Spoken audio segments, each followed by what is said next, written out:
I'm Stephanie Pell. I'm with the Army Cyber Institute, and I'm going to give a brief introduction to lay the groundwork for the topics that this panel will be discussing. And in the course of this introduction, I will introduce our esteemed panel.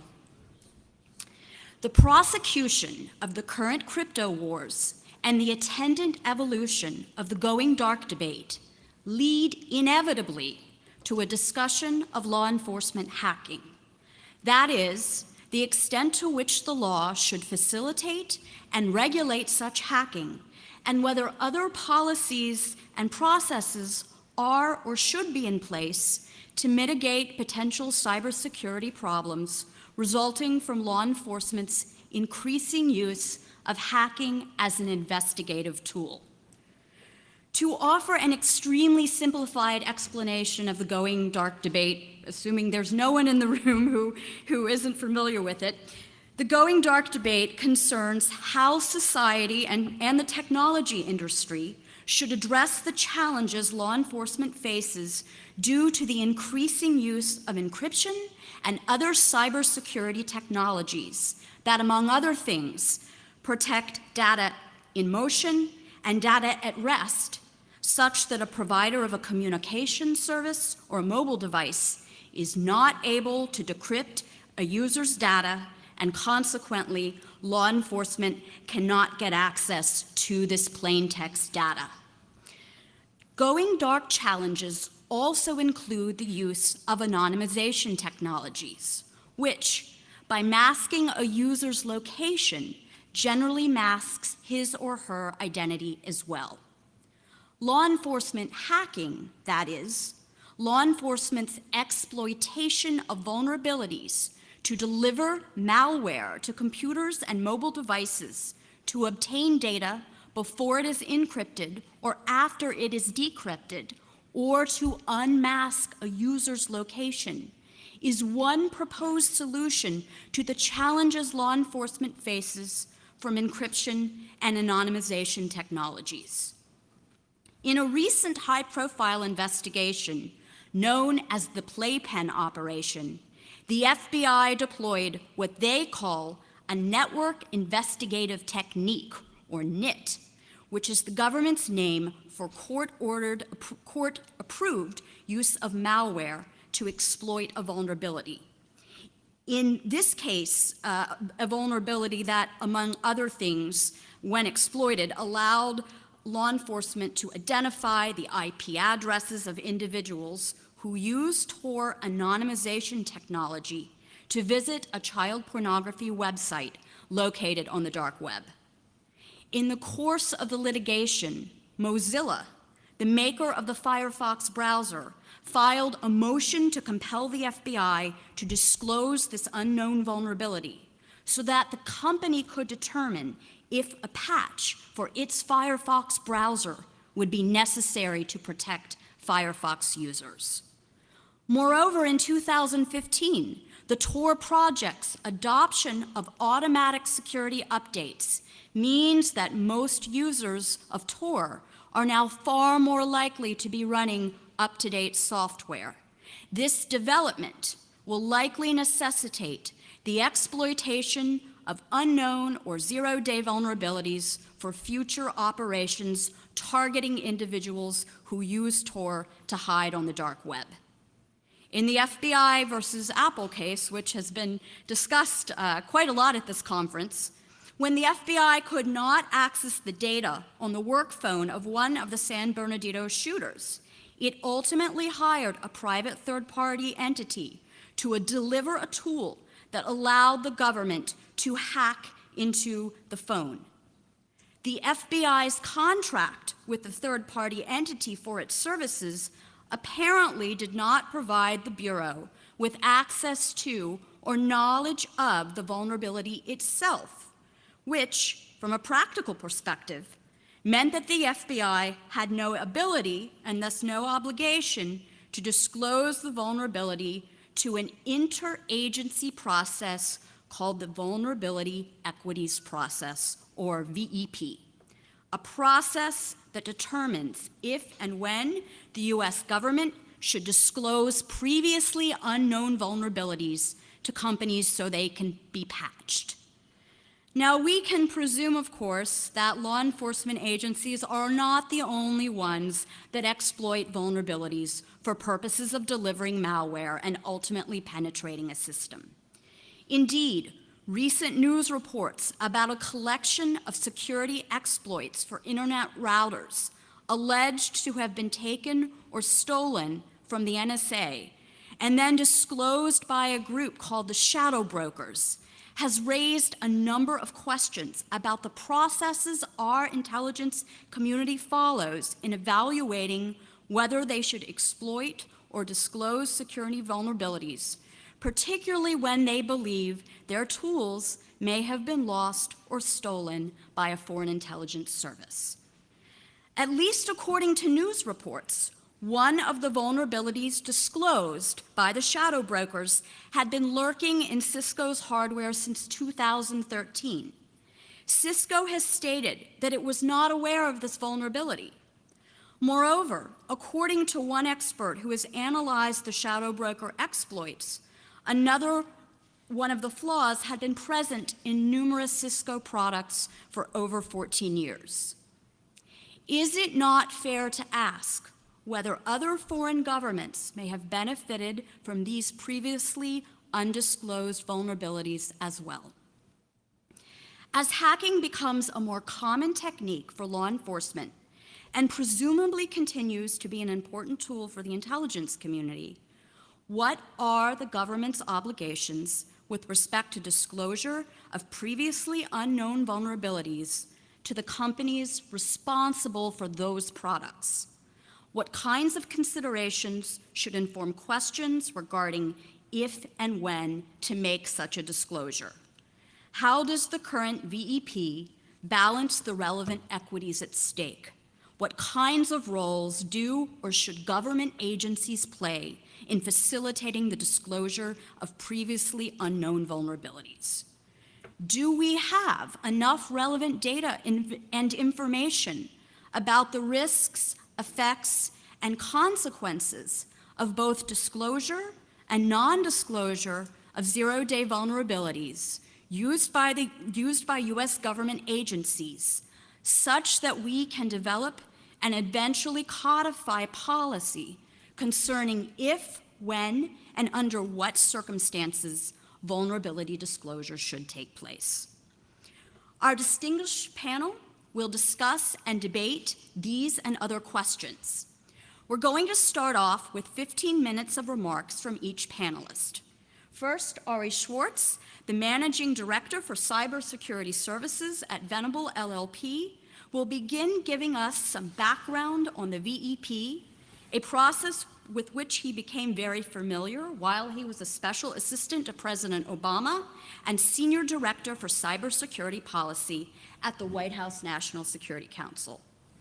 Second, Dave Eitel, founder, president, and CEO of Immunity, Inc., a boutique cybersecurity firm and a former security scientist at the NSA who was recruited by the agency at the age of 18, will give his assessment of the VEP, telling us how, among other things, he thinks the current public discourse on vulnerability disclosure is getting it all wrong. Finally, Dr. Steve Bellevin, a professor of computer science at Columbia University and a cryptographer who has been reverse engineering software for more than 40 years, will respond and give his views on the subject. When the opening remarks have concluded, I will exercise the moderator's privilege and ask questions for 5 or 10 minutes, and then I will throw the questioning open to our audience. So with that, Ari, please start us off. Thank you, Stephanie. Thank you for having me. It's good to be here this afternoon. I'm going to talk a little bit, as Stephanie said, about the vulnerabilities equities process. For those, I put out a paper this past summer with my former colleague, Rob Kanaki, at the Belfer Center in the Kennedy School, which goes into detail on this. So I urge those of you that are interested in this to take a look at the full paper. I will do as best I can to touch on and spend most of the time on the recommendations that we have for the future of the VAP process, but want to give a little bit of background to help frame the rest of the panel here. So let me first start with a history of the process. The VAP really started back in the Bush administration in January 2008. There was, as part of the CNCI, the Comprehensive National Cybersecurity Initiative, there was an effort to get some of the vulnerabilities that the government had been receiving and make sure that they got to the right place to the vendors where they could fix those problems. It was seen at that time that too many of the issues were coming in and there wasn't enough conversation between the government and researchers in the government and the vendors at that time. And a multi-government agency government group working at the ODNI was the one that kind of came up with the idea of the VAP and moving it forward, having a systematic process to get the vulnerabilities to where they need to be. For the next several years, that process did not really meet regularly. They were not actively formed in the process, but then post the Snowden NSA disclosures, there was a change in the attitude around these issues to say, we had that process in place, that was the right idea. How do we do it in a way that we can make sure that it actually meets, that there's a regular discussion around this space, and that we have the balance right. There was a strong feeling at that time, both from leadership and from pretty much all of the agencies involved, that we should move toward leaning towards disclosure. If you have a reason to keep it, and we can come up with a number of reasons why you might need to keep it as part of the vulnerabilities equity process, you should keep it. However, we should default to, if you don't have a reason, that it should be disclosed. And the NSC put together that process, managed it. As I said, my colleague Rob Konaki was the first person that set it up at that point, which is one of the reasons that we have some good insight into how it's been working. NSA was designated as the secretariat for the VEP. There's this review board, which is made up of the agency players that looks at whether we should retain or disclose it based on the questions that have been developed over time. And new vulnerabilities are disclosed to the executive secretary. When there are new vulnerabilities, they notify each of the points of contacts on the ERB. The ERB comes and meets regularly at this point, and then the ERB is responsible for the decisions whether to disclose or not. And then there's an annual oversight mechanism that's published for all the agencies to see what has been done throughout the year. So it's an internal oversight mechanism. In looking at this issue, we focused on ways to formalize and make recommendations on this.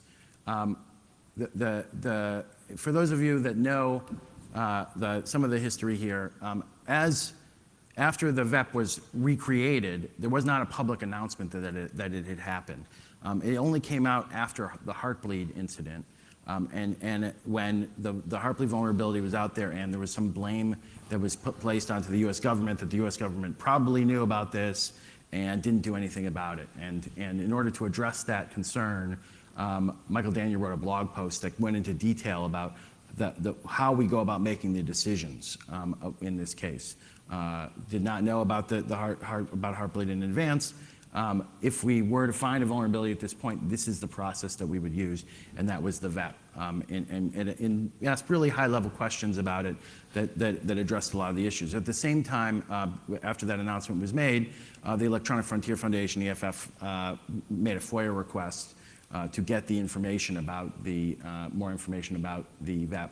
And so now more of it has been made public, but of course, when you have a whole set of classified documents that were written to be classified that then become declassified, a lot is blacked out in there, and it's not clear as to what has been published and what is not being published. It's not something that is directly written for an unclassified audience and for the public. So you get a situation where there's a feeling, and a lot of the press around this has said that the government is hiding some of the details about this.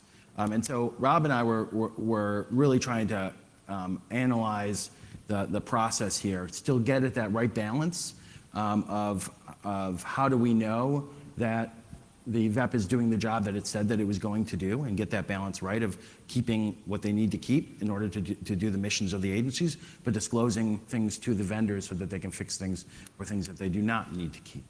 And that balance is really where we put our recommendations.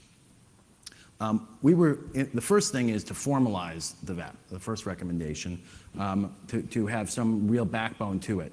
Again, it was created in that through a policy directive from a report that was related to that policy directive, and then formalized through a NSC process. We felt as though it's important to have a public version of that process at this point. We're strongly recommending that it be done through an executive order. We thought that it's important to publicize the high-level criteria as part of the executive order. Most of that is already done through this blog post. We generally think that policy through blog post is probably not the best way to instantiate a new program. At the time, that's the way that things just happened in the space. And I don't think Michael Daniel would say that that's the way that he was hoping that this would be saved forever in people's memories. But that's the way that it was done. But now we think it's time to formalize that, especially as it's become more important in the public discussion on these issues. I think that needs to be clearly defined, that decisions need to be subject to some kind of periodic review inside the ERB, prohibit agencies from entering into specific non-disclosure agreements when they're given the actual vulnerability, and in a contract of some kind. Transfer the executive secretary function from the NSA to DHS, and most of that has to do with the transparency of the process, that you can ensure better transparency if it's run by DHS. That the executive secretary has to issue a report on a regular basis. We would like that report to be to provide very high-level numbers as to what is disclosed. So what is disclosed, and then how long it's been kept for. So you get a sense in the aggregate of how it's been used. There have been government officials that have said that of the first 100 that went through the VEP process, I think it was 93 have been disclosed and 7 have been kept. So that's the type of data that we're talking about, being done in a report rather than in a anonymous statement or a pseudonymous statement to a reporter, that it would be better to put that out in a report. And to have that, and the amount of time that they were kept as well, to give people a sense of how long this process is taking as we go along, and whether they're improving over time. We think they should expand congressional oversight of the government of use vulnerabilities, and also to have independent oversight as well. So you would have the ability for the Privacy and Civil Liberties Oversight Board to review, and inspectors generals of the different agencies to review as well.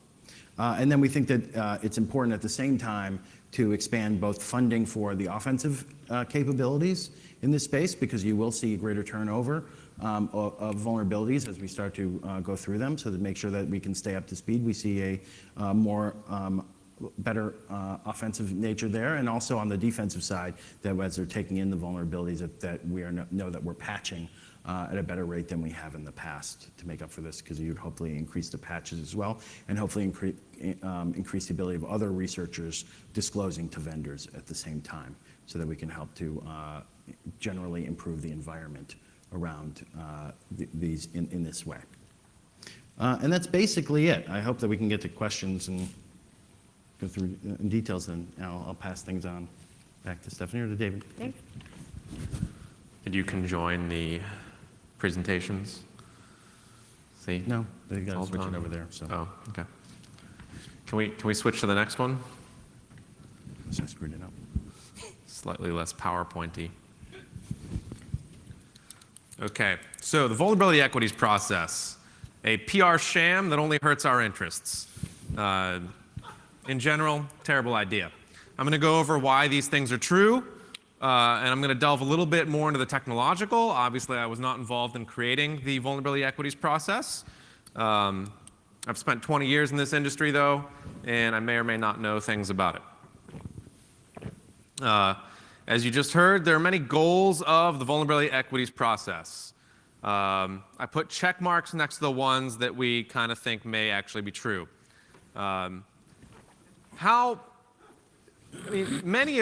Transparency exercises are very important, and I think what you heard earlier was that it really became reinvigorated after the Snowden thing came out.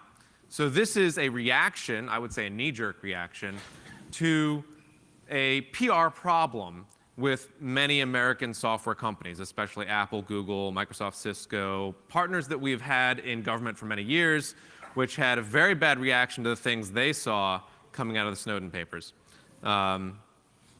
The thing about transparency exercises is if you go to your wife and you say, hey, babe, this morning at work, a really hot coworker hit on me, and then I told her no. This is counterproductive, right? So if you've ever tried it, it's not a good idea. That is exactly what the VEP is. When you tell companies about vulnerabilities in their products, we know for a fact that for the last million years we've been involved in this, they do not like you more. In fact, they like you a lot less, and they ask a lot more questions, and you actually lose trust. That is what we have with the VEP. It is very hard to address strategic equities issues in cyber when you have counterproductive processes that remove trust instead of creating trust. And when you are at the same time doing the national security letters, the crypto war, thousands of these other issues that companies have direct opposition to you, it's no secret that Microsoft, Google, and Apple have teamed up to fight the government on almost all of these issues on a continual basis. This is the sort of thing that only creates noise. And the reason you see it is because vulnerabilities, and specifically O-Day, are intoxicating. They are sexy. They are fun to talk about. Very few people know anything about them.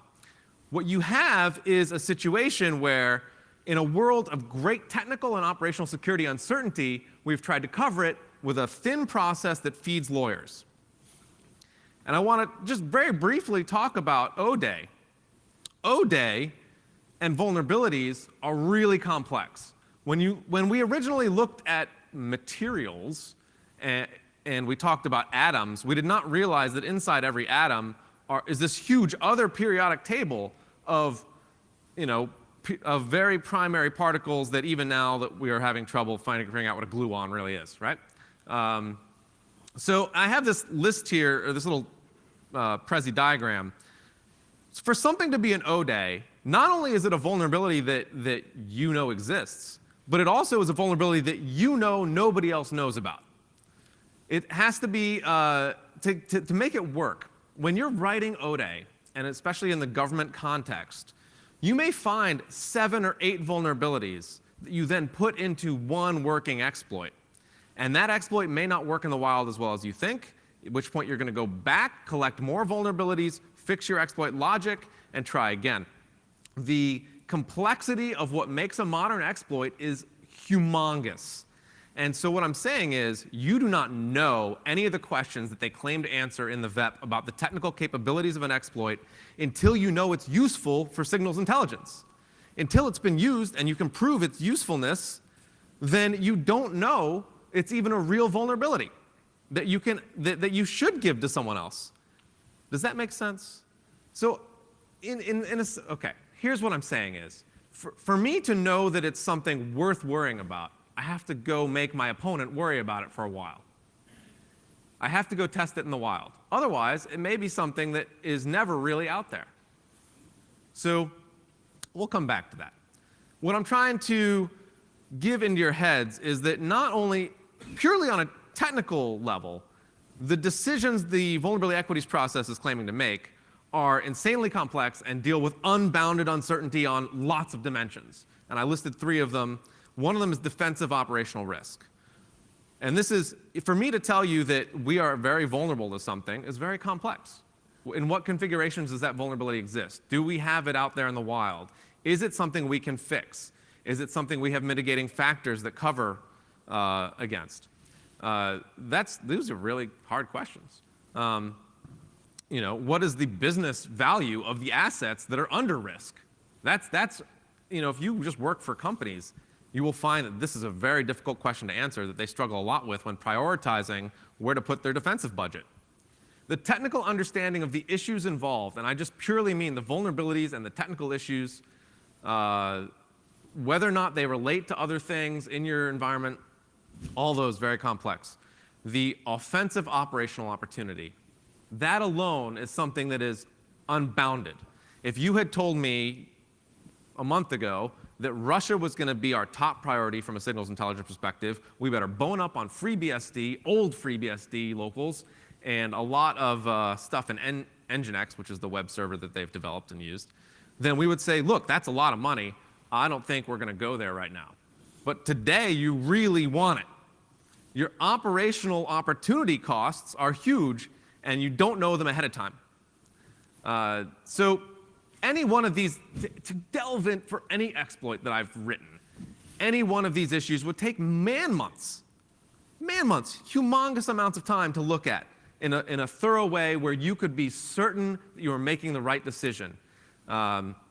And I can say that, therefore, you can determine, just from understanding the operational parameters and the level of effort of the vulnerability equities process, that it was not designed to be real, but was designed to try to attempt a PR effort. So I'm going to go over the costs to our country and to our allies of the VEP, because I think they're vastly underestimated. Operational security is, of course, one of those costs. In your head, you always imagine using vulnerabilities, if you're in the policy space, as against some traditional small and medium business IT managers, right? Because that's how we feel when we're on the defensive standpoint. In the defensive standpoint, you feel like you're helpless, that nothing you have defends you, people keep clicking on everything, there's nothing you can do. In the offensive standpoint, you feel like you are attacking the board. You always assume that everything you use against someone else is going to immediately be perfectly defended against the next time, and if you use it again, you're putting every part of your tool chain at risk. You assume they can look deeply into their past and determine everything you've ever done with any mistake you make. And that is the level of operational security paranoia that you have to have as a professional operator. And of course, you assume that they've caught you without you knowing. And you do not get the feedback loop that you need to defend your operational skills. So, knowing that, the best operational posture, the only one the traditional top-tier hackers use, is we build our O-Day once for every target. A new O-Day, a new implant, a new exfil path, a new C2 chain. Everything is unique. We don't look like anything else we've ever built, and we don't use anything else we've ever built. That is the only way it gets done in the wild when you're real. Second best is, of course, using a tool chain, by which I mean the whole picture of your operational capability, only on one target set, so only on the Russian intelligence community, only on the Chinese defense industrial base. That is second best, and that's an economic path, because the other one's very expensive, let me tell you. Worst is this idea of using something widely and then throwing it away and then rebuilding it and using it. From an operational security perspective completely, this is what burns all your operations without you knowing it. The most painful part is you don't know when you're blown. And so I put a little picture of Anna Chapman there, if you remember. She did not realize she was blown when she was blown, and it became very painful, and then she had to retire and become a model. Attribution. Attribution is very important, let's just say. When you give up bugs, and when the VEP has been used to give up bugs, and I know of a few examples, the attribution chain is irrevocably blown, and they know that that vulnerability was used as part of a United States operation. It's not a good thing. And then, of course, secure at Microsoft.com, and every security team is not necessarily filled with patriotic American nationals. In fact, the Microsoft one is in India. So if you think you're sending the bug to an American company to get it fixed by Americans, you are sorely mistaken. And do not think the Indian government has missed out on this shining window of opportunity that they have from all the vulnerabilities coming in through their front door. From us, it's a ridiculous idea. Bugs don't always get fixed properly. So if you think that patching is a protective mechanism, then you may have missed when we had Stuxnet, link bug got compromised, Microsoft tried to fix the link bug and failed, and that we were still all completely vulnerable to it. Smart companies introduce mitigating factors that do not depend on patching to their networks. It's a historical truth. And then the size of our effort against certain products, our capabilities become known. So that's really the true damage. I have a whole nother section on strategic weaknesses with the idea of the VEP that we go through. But I want to talk a little bit about how our operational capability would be impacted should some of these recommendations be put into place. When you hear the word vulnerability, you often assume that they are singular events, that they occur only sort of as a point product. But in fact, vulnerabilities are created as part of a technology chain. They're very much linked together.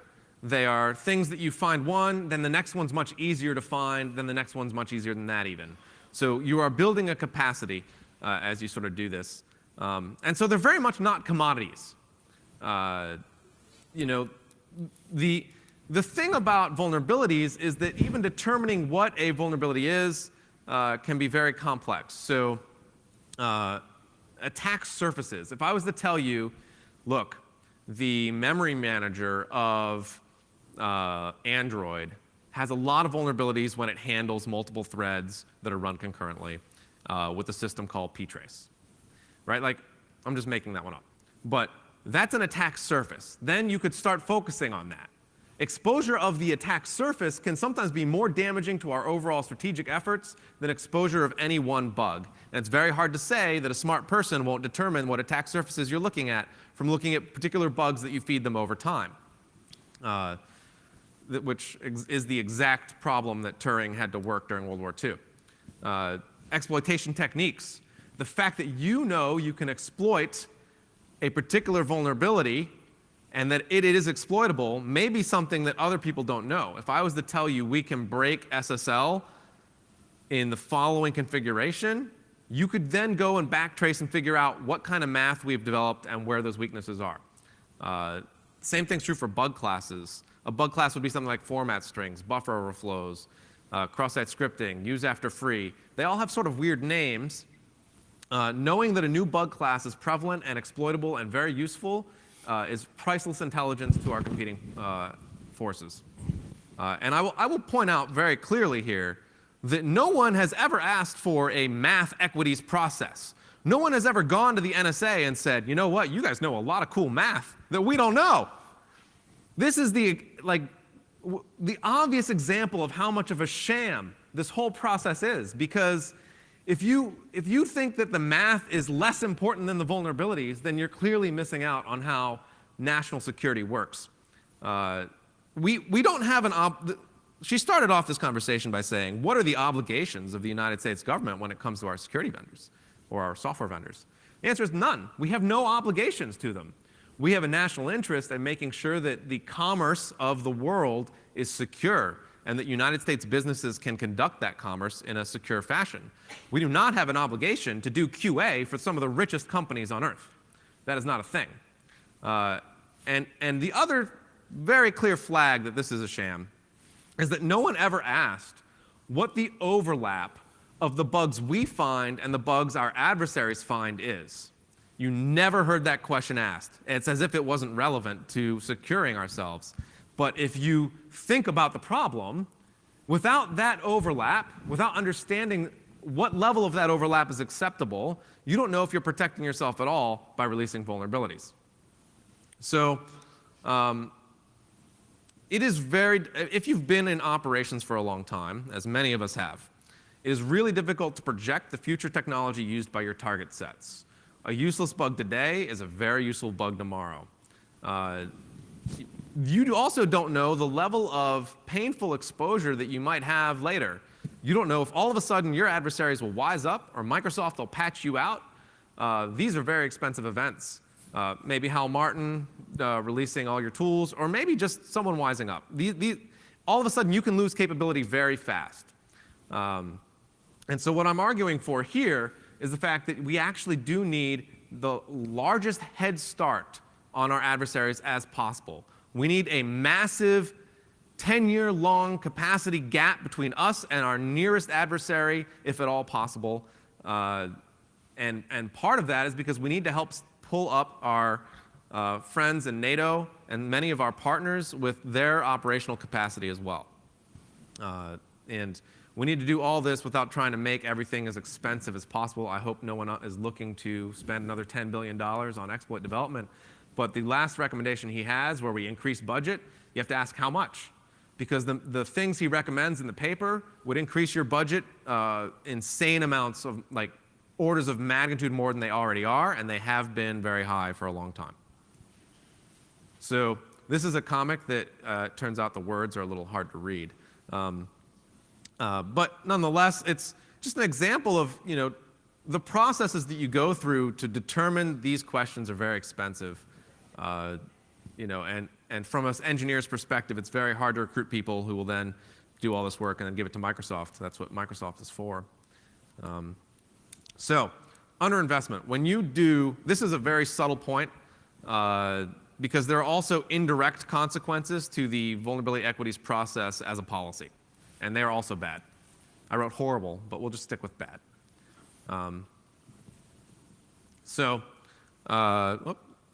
It's harder to read. I didn't zoom in on this. Here's the thing. If you follow through with the vulnerability equities process, you essentially force the government agencies to start outsourcing everything they do. It was very interesting when he said that he wanted to go the other direction and mandate that government agencies would not be able to license vulnerabilities under a non-disclosure agreement. That's as if you have full control and perfect control of the whole market, instead of a long and tenuous international supply chain. If we did follow through with that recommendation, what would happen is they would sell to other people, which is a very bad consequence for our national security. There's certainly an aspect of the vulnerability equities process that teaches our adversaries all of the bug classes that we can find, and then keeps us from building up a body of knowledge and a critical mass, which I think is probably pretty negative. So here's what I would recommend. And I didn't put it in a nice paper, but I wrote it here. And then there's a whole conversation on Lawfare, which is a policy blog that you can go read. So I would say, do not tell your wife that people are coming on to you at work. Try finding other confidence-building measures that work better. You can address systemic risk, which is part of what you're trying to look at, via many other mitigations. And I looked at Einstein 3 here as an example. I think we need to push Einstein 3 to our third-party partners. I think they should be on the boundaries of every NATO country if we can figure out a way to make that diplomatically acceptable. And vulnerability finding, we know from a technology perspective, it's not how you secure yourself. It really isn't. This has to be platform changes that make the difference. So that's the sort of thing you can do with systemic risk. If you find a vulnerability that you yourself are very, very vulnerable to, then one thing you can do is find a way to configure all government systems to protect yourself without revealing the vulnerability. It's not as sexy as giving stuff to the software vendors, but it in fact works better. So those are the attempted fixes. And the defined time spans idea, it's the easiest way to destroy your operational capability while increasing your costs at 10 times. Moving the functionality to somewhere other than NSA, I think the major downside is almost all of our technical know-how about the operations and about the way vulnerabilities work is still at NSA. So as much as it's really a staffing problem, it's also almost a mission problem, but clearly staffing is an issue. Continuing codifying the vulnerability equities process, I think definitely the wrong direction. I actually don't think this will happen if you read the tea leaves of how government is working right now. There's not that much momentum toward codifying it into law. And then limiting the number of bugs you can hold, issuing quota systems. I've heard people wanting that. That assumes that you really don't want to continue the mission. And this is integrated into some of our most important military and intelligence missions that we have right now. And I would say that, look, this is a policy that's caused massive collateral damage. And we did it without asking for the metrics that we could have done ahead of time in a much more technological way. When you don't understand the physics and the internal behavior of vulnerabilities, they seem simple. They seem like what you read about on the news. But you do have to spend day in and day out looking at vulnerabilities every day. The numbers that people come up with, we have 100 vulnerabilities, we released 93 of them. I believe that about as much as I believe the Baltimore police reports. Look, it's not correct. All right, so it's true. We saw The Wire. You know how this works. I personally, as a private company with under $10 million of revenue, I deal with 10 vulnerabilities a week, many of which are critical. Right? So this is, just if you look at what the capacities are for other organizations, their budgets. I think we did not do the studies we should have done when thinking about this policy. We've made the wrong choice, and it's time to go back. Thank you. Steve.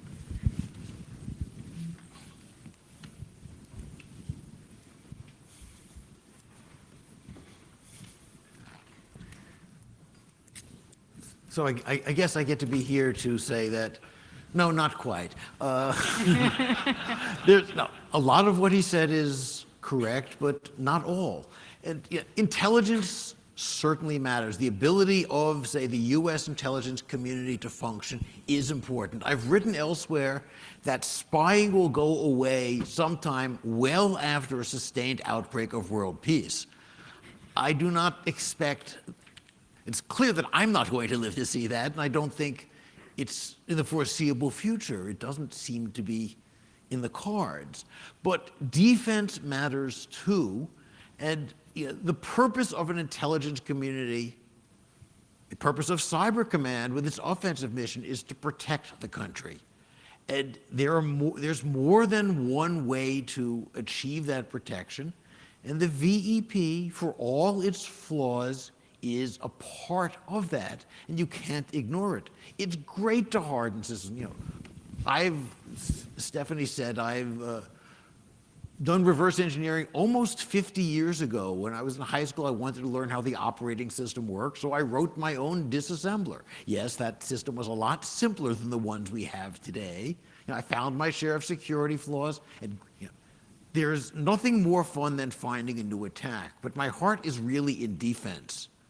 I'm a privacy guy, I'm a defense guy. I really prefer to defend things, and you can't actually accomplish that because too many software developers don't know how to do that. I was looking at a study, cryptography in mobile applications, and this is fairly simple, straightforward cryptography. 80% of them, 80% of mobile apps studied, 87% of Android apps studied get the cryptography wrong. And this is simple, straightforward cryptography. Companies like Microsoft can do a really good job of hardening their software. Windows 10, I'm a Mac user, Windows 10 is probably the most secure commercial operating system that's ever been fielded. And every month there are critical vulnerabilities in Windows 10. And that's from one of the most sophisticated companies at getting this right, with the more than $250 million that they have spent on their software development lifecycle. But they're not the only player out there. There are, I don't even know, hundreds of thousands of independently developed apps out there, and that's where the vulnerabilities really are. Never mind the Internet of broken things that we all learned yesterday could take out some of the biggest websites, web services on the planet, like Twitter and Spotify. Even Amazon reportedly had some trouble that was linked to that. So it's nice to try to harden things. This is my professional focus, but it's not going to do the job by itself. We have to close the holes when they occur, despite all of this. And attacks are rediscovered, reinvented, leaked. Edward Snowden 2.0, shadow brokers, compromised systems that are found by our adversaries and reverse engineered. We now know a lot about Stuxnet and Duquo and Flame and Gauss because they were found in the wild, and now lots of people know what vulnerabilities these things exploited. For that matter, we don't know when we penetrate a Russian system, a Chinese system, or what have you system. We don't know if they have actually found this or not. Maybe they have found it and they've walked it back and they have found what we are doing to them, and now they have their own Einsteinovich system watching what we are doing. Maybe someday we'll discover this. Maybe we've got a good enough SIGINT capability, LINT capability to learn, oh, this particular exploit chain is blown and they've been watching us. It's going to happen. And we don't know when they're launching it, not launching it against DHS.gov from abroad where Einstein's going to pick this up, but from one site inside the US against another site inside .com in the US where Einstein isn't watching because the NSA has no legal authority to go monitor domestic communications. The FBI's authority to look at domestic communications is strictly limited to things like probable cause with a search warrant. I don't think anyone wants the FBI watching all domestic communications. It would not go over very well, shall we say, even if you thought it was going to be effective, and I don't think it would be effective. There's just too much of it out there. So we've got to take some of these vulnerabilities and disclose them in the proper fashion at the proper time to the proper parties. The skills to find these holes are out there. Dave wrote in his blog post that the hacker community doesn't know what kind of vulnerabilities the intelligence community finds useful. I'm not entirely convinced of that, even if that were true in the abstract. Well, sometimes these things do get stolen, leaked, reverse engineered, and people learn. But even if that were true, the basic exploit finding skills are demonstrably out there when you look at some of the sophisticated exploit chains that have been shown to exist in the wild. You know that the ability to find these holes is out there. I would liken it to someone, a civilian, who's learned to be an expert marksman. And she enters the army, and does she shoot at enemy soldiers, commanders, antennas, drones? That's a tactical decision that someone in the civilian world might not, probably does not have any clue about. You redirect the same skills towards your tactical objective. It's the same is true of hackers. Once they learn what is useful to the SIGINT community, to Cyber Command, they will learn to do this. And this is happening because of all these things that leak. For that matter, take Stuxnet, one of the better documented pieces of attack software out there. Some of it's 0 days, too, if I recall correctly. I see Kim Zetter sitting in the audience. I'm not going to try qualify it. We're not, in fact, 0 days. We're not completely unknown. I don't know where the authors of Stuxnet got them, whether they reinvented it or found this, but the vendors didn't know about this and didn't fix it. These tools are out there, and when appropriate, you've got to get them fixed.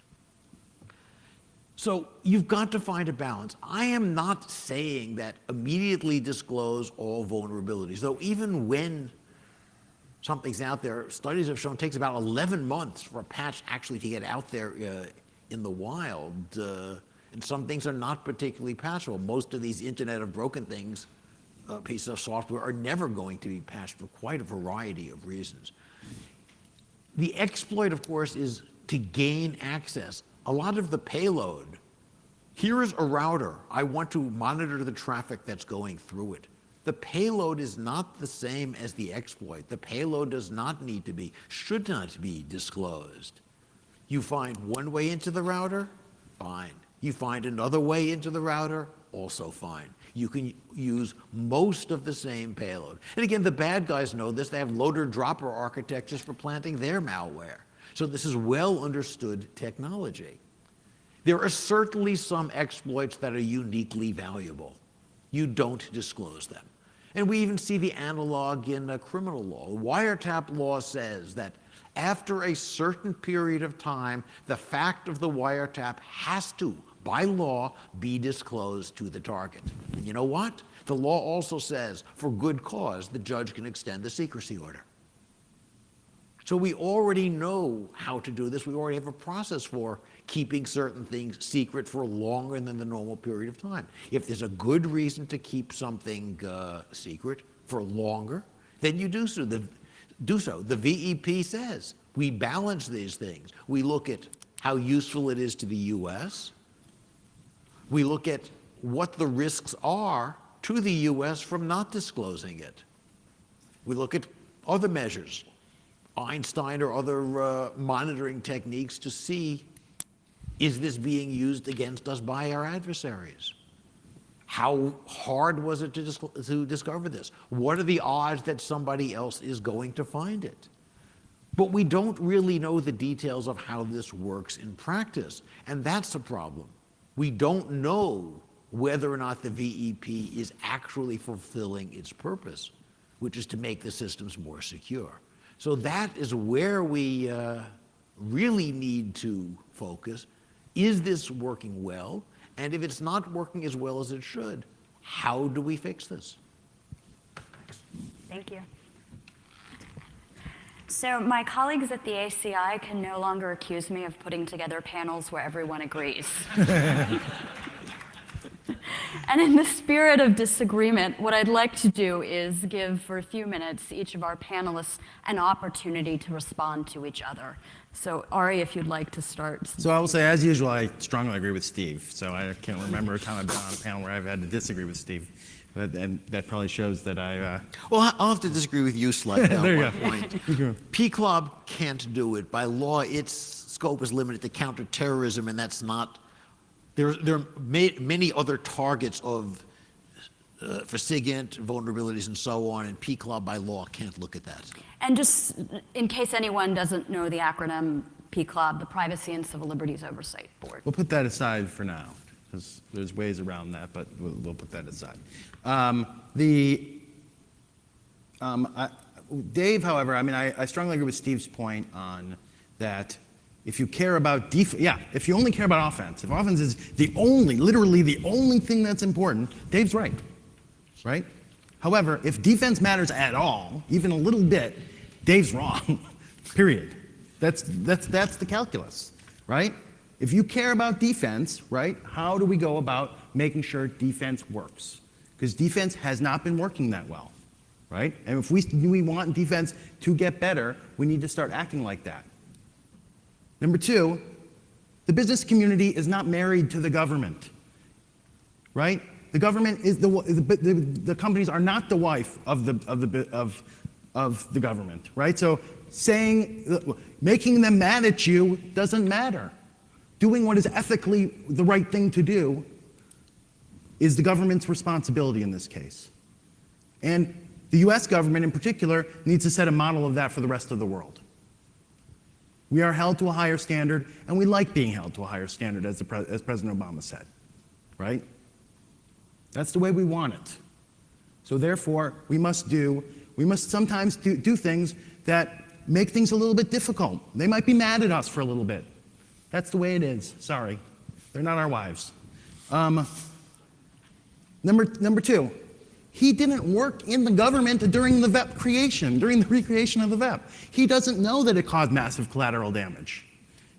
He doesn't know that what studies were done and what studies weren't done. He has no idea.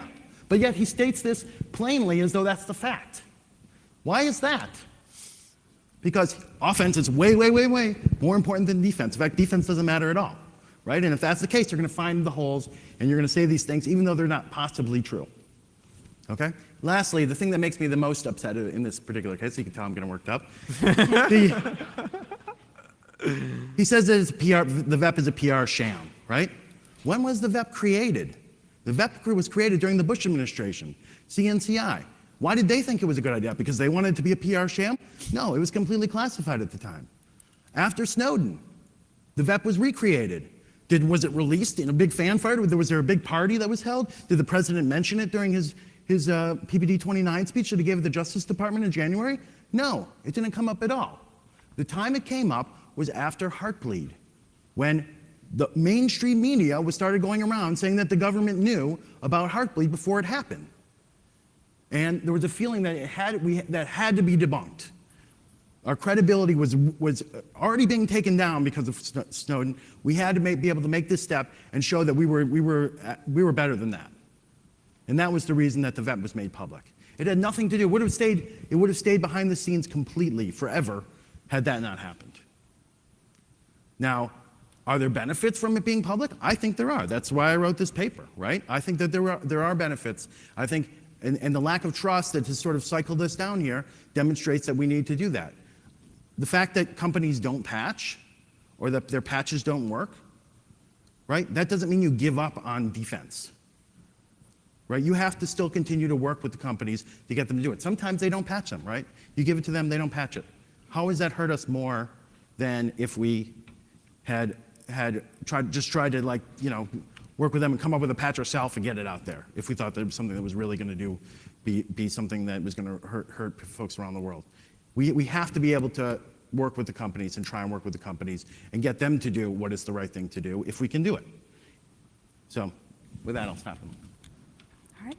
All right, so I'm not going to address whether or not I know what I'm talking about. Those of you who know me know that I do. He made an ethical argument. It's not about ethics. It really isn't.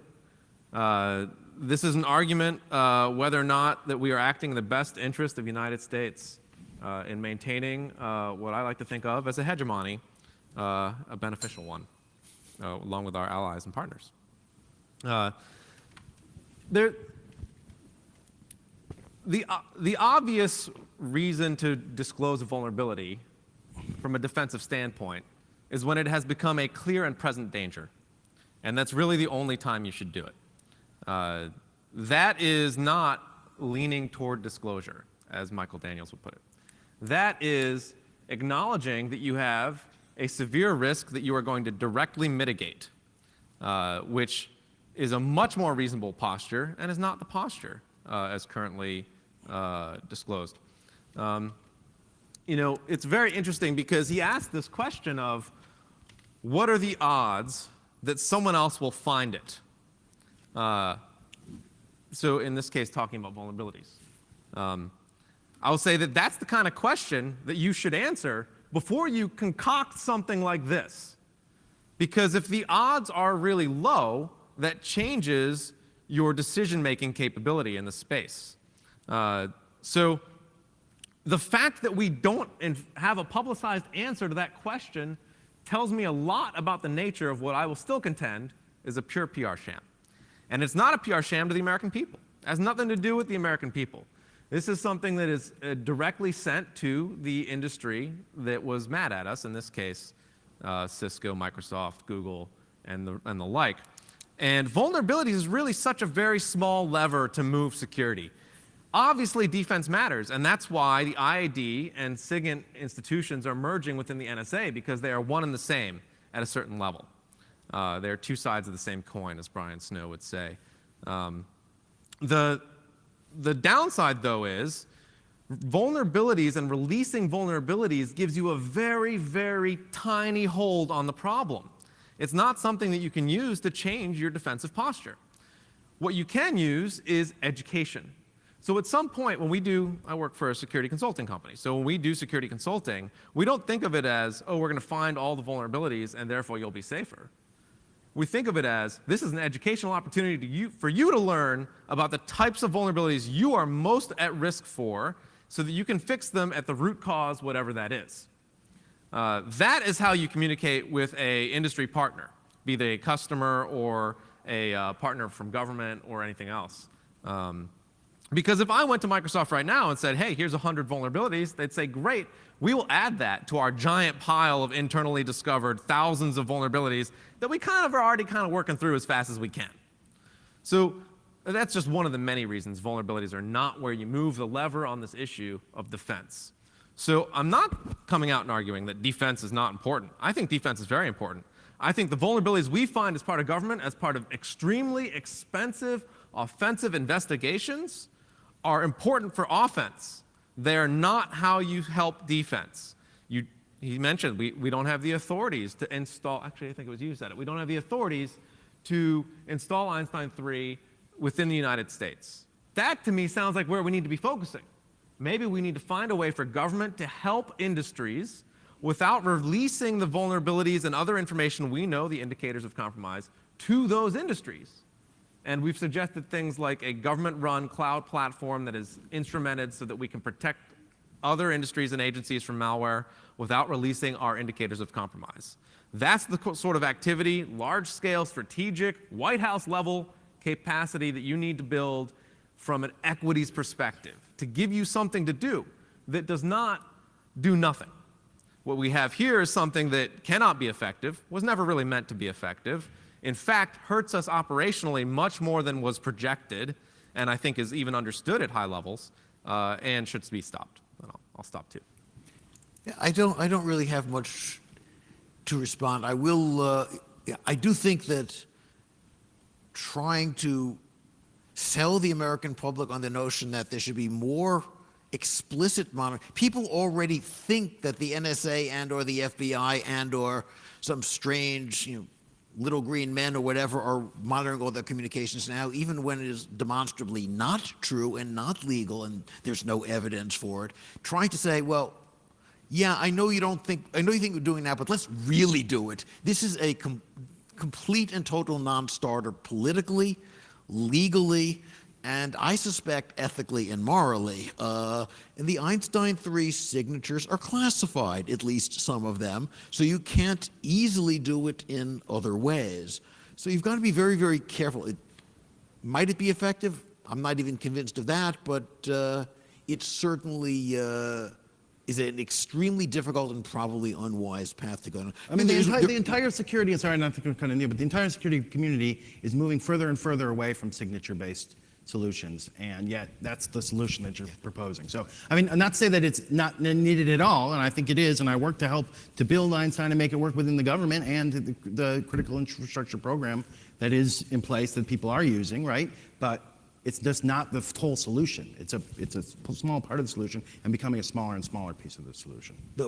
I will say there is one thing in which you and I think very strongly agree, that understanding these exploits and making the decisions about them requires a very deep technical knowledge, and I am concerned that there is not enough technical expertise that goes into the evaluation process. A lot of government lacks the technical expertise to understand. Currently in my second stint working for a government agency to lend technical expertise to the lawyers and policymakers.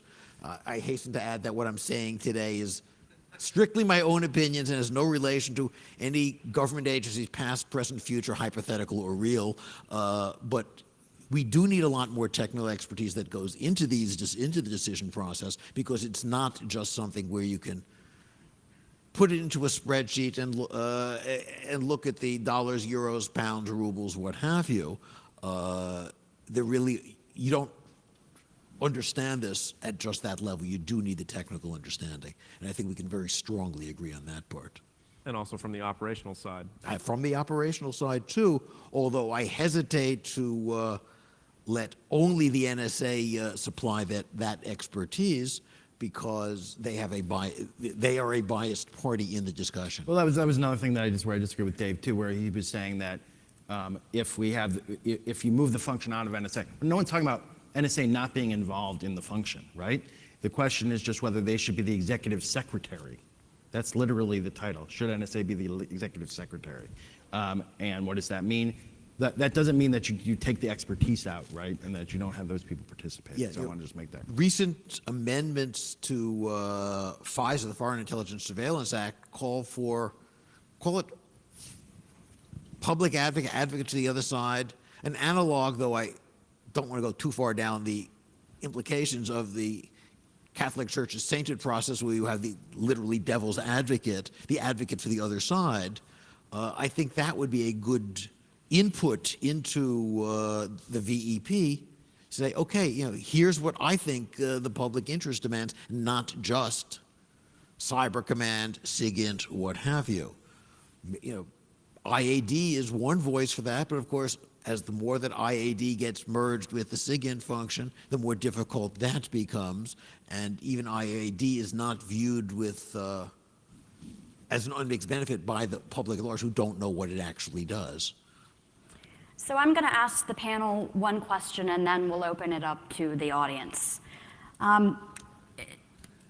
This question kind of comes out of a comment, Dave, that you made here today, and that I think that you also cover in your Lawfare blog post. You've stated that we don't have enough understanding, or there isn't enough research done on the overlap between bugs or vulnerabilities that we, the United States, find and our adversaries find, and that kind of research needs to inform this process.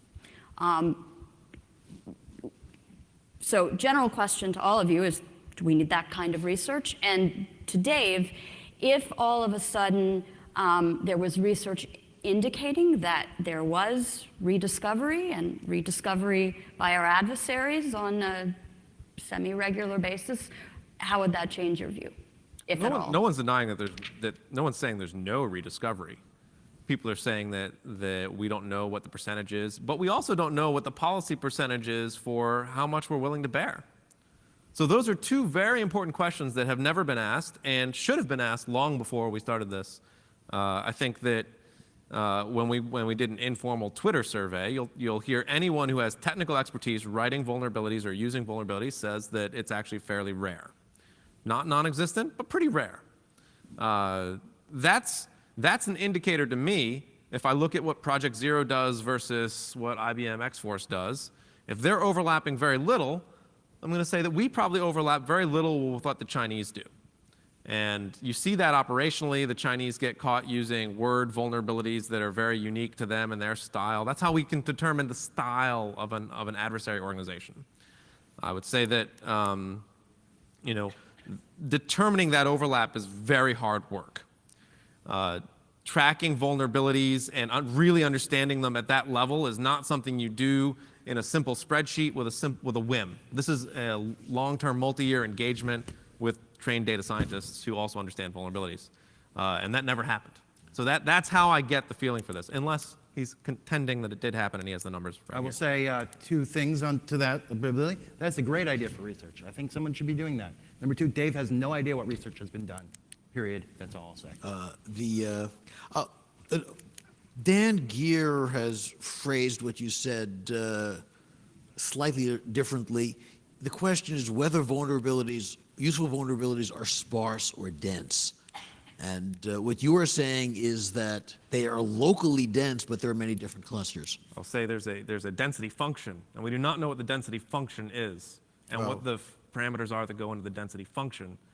We don't know whether or not we know, but at least not in this audience. I think if Ari knew, he would tell us right now, and he doesn't know. And that's what tells me how this was built. Not breaking any laws, right? I mean, that doesn't really make much sense. So, Okay. Okay, let's open up questions to the audience, please. You got one right here. Choose someone hard. This is something you want to hear. Around 2011, Dan Guido from NYU Poly came to DARPA to show us a presentation of some information he had collected. He had spent a year having his grad students evaluate commercial malware, criminal malware, because he didn't want to run afoul of classification. He's done this presentation since. In every case, the malware he evaluated, he was able to trace back to a prior announcement of vulnerability. The purpose of the presentation he was doing to point out that these announcements were being caused because, at least in the criminal world, they weren't creating them. They were just going back to what we tell them about and then following it from there. And Dave, I think you know Don Guido, so you can probably get the presentation yourself. There's not really any, there hasn't been for any doubt for a long time that the bad guys mostly don't use 0 days.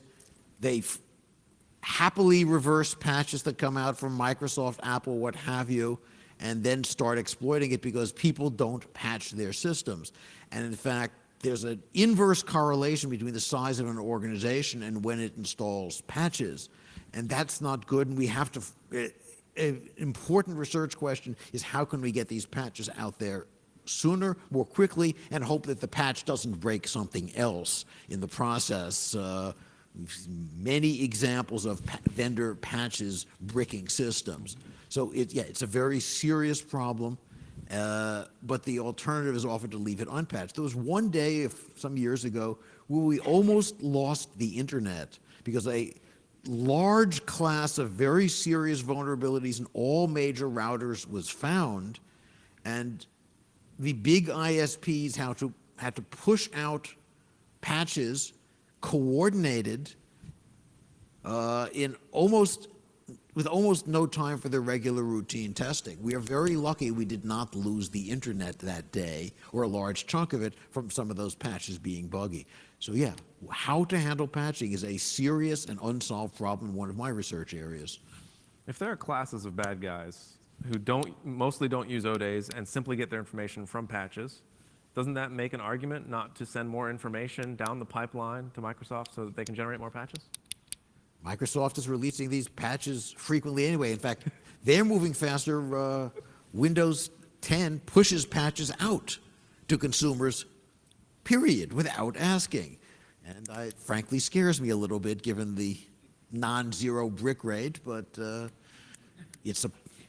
they felt that they don't have a choice. I mean, to follow up on Steve's point, I think that in the previous one he made, you know, what I see in my work, my regular work now, is I go to these companies and we're trying to get good governance structures for and put good patching into place. And what we see is that the ones that, it's actually not necessarily the larger ones, it's the ones that have bought up more companies more recently, right? So if you buy up lots of companies really quickly, then you're taking all of these legacy systems and you're trying to patch them all at the same time, and something breaks between them, right? That's the number one thing. So if we can overcome some of those issues you know, and get the patches out there more quickly, that's really the solution to this. I think not patching is not really and getting less patches is not really the direction we need to head. We need more patches done right. Let me pick Trey, because I know he wants a piece of us. I'd like to thank you all for a very entertaining session so far. I hate to be a person who prognosticates, but I've heard, there's one word that I've been waiting to hear, and I haven't heard from all three of you, and that word is automation. What DARPA Grand Challenge has shown us is the time frame of 11 months from discovery to patch. Within several years, we're going to be talking about not what vulnerability do we disclose, but how much faster do our algorithms generate vulnerabilities and patch them, and how much faster compared to our adversaries. And so it becomes less a question of legal disclosure versus our algorithms versus their algorithms as the process automates. And I'd just love to hear your thoughts. It's very interesting how the Cyber Grand Challenge also had an equities process built into it, where you would avoid patching if you knew that the other people had not discovered it. So honestly, I think it's a very nascent effort. I think we're just starting down that path. I don't think we know where we end up. It's a wonderful research effort. It is research. My guess is that it's decades away from commercialization. At least in the large scale, you know, the hope for this succeeding has been the self-driving car. And yeah, 10 years ago when DARPA did that, it was quite surprising. And you know what? We're still not really ready to put self-driving cars into production. There's still a lot of research going on. There's still a lot of very, very hard problems which are not really well solved in the self-driving cars. And security is worse than self-driving cars because you're dealing with an intelligent, adaptive adversary who is not going to sit still and say, oh no, DARPA's got their self-fixing software. We're just going to fold our tents and go home. Just like the virus writers didn't stop when the first antivirus software came out. They came up with polymorphic viruses and encrypted payloads and so on and so on. You're going to find malware that detects the auto-patching and adapts to it as well. It's an interesting research effort. My guess is it's still a couple of decades away from really solving the problem, if indeed it can. I hope we're less than a couple decades away, but I do think. I hope so, away. But one thing I would say is it still doesn't solve the problem of you give the vulnerability to the company and they do nothing with it, right? So there is we would speed it up, but there's these dilemmas that companies face all the time about how they should go about patching. There needs to be a little bit more pressure on the company to actually do the patch, right? As well as knowing that it's going to be quick.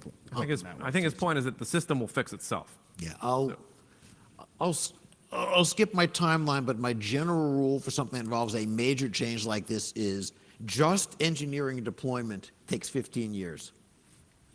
If we had the full solution today, it's 15 years before it's out there. Do it. All right, so Bring the heat. quick question for you guys. It strikes me that there's something of ships passing in the night here with the ethics around arguments of ethics versus pragmatism. Dave, you make a striking point. It makes a lot of sense, right, that these are interlinked pieces of information and that in disclosure we're revealing substantial amounts of research effort and work output in terms of where the IC is targeting its work. But Ari, I think also, and Steve make a good point that this is the nature of the business and life is going to be hard, right? And it's going to get a lot harder if you're a democracy than if you're any other state in this space. So two questions for you guys, a simple one and potentially more challenging. First, if we're going to disambiguate patch application and patch creation for the moment, just deal with patch creation, should the vet process turn on vendors' patch performance? Right, so point question for you. And the second is this. How do you value, right, we talk about the gain-loss situation in terms of losing access to an exploit on the IC side. How do you value the disclosure of a vulnerability to a vendor? Talked about rediscovery, we've talked about the potential use somewhere else. It seems that we have a more formal process. We have a better understanding of how to value that loss of that vuln within the government. But how do you value the loss of that vuln to the vendor through non-disclosure? I would say we don't have the answers to either of those questions or have even begun to study them in a realistic, rigorous way, requiring actual data instead of just building models out of thin air and then pretending we can run numbers through them, which is what you tend to see, right? Like, you need to have real data. And getting the corpus of data alone is a 5-year process. So once we've answered those questions, we should maybe re-enable the DEP, or the VEP, sorry. So I think number one is, for question number one, they're both great questions. Number one, I take and I separate from the VEP, right? Like the fact, what the company does with it on their side is a separate question. Again, I said before, like there should be, we have to figure out how to get more pressure into some of these companies to act on them. But that's a separate question as to whether you give it to them or not, right? The question of whether you give it to them are those questions that Michael Daniel laid out in his blog post, right? Of, what is the mission? How is this going to affect our mission? What is this going to do to us long term if we were to disclose this? Those are the questions you ask. It's up to the company, right, on their side to decide what they're going to do with it, and that piece of it, separate. It's out of the hands of the government. Actually, I think that is an interesting point. If I'm a foreign power and find some exploit in really need apps.com's software, I'm going to try to hack into them to get their bug vulnerability database to see if they get any interesting disclosures. And if there's a company that's not actually doing something with things you disclose to them, don't give them more because maybe they've been hacked. If you think Microsoft has not been hacked, then you are crazy right now. If you think the Chinese do not have access to the secure at Microsoft domain, then it's insane. There's no way. I know they're sitting here. I just like to pick on them. So the same thing's true for all of them. She's loving it. She's loving it. But the same thing. How many bugs have we get sent to Huawei through the vulnerability equities process? Lots, right? Would we even be talking about this if Lots? these were not American No, companies? Lots I think of the answer bugs is- get sent to Huawei through the vulnerability equities process. Where do you get this? I'm just curious. Where does this come from? Where do I come You from? don't know what's happening in you don't know what's happening in the vulnerabilities equities process. Like that's an insane statement. Completely crazy. The fact that you don't know who I am, I think, is. I do know who you funny are. thing. I'm just saying I don't understand how you can make that statement. You have no idea what's going on. You don't know what's happening in the vulnerabilities equities process. think I That's do. the whole point.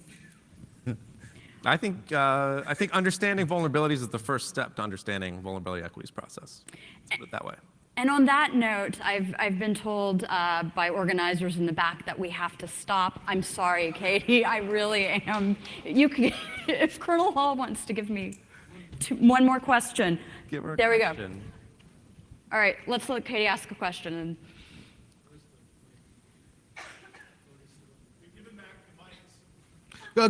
Come to the podium for your question. Just ask the question. We'll repeat it.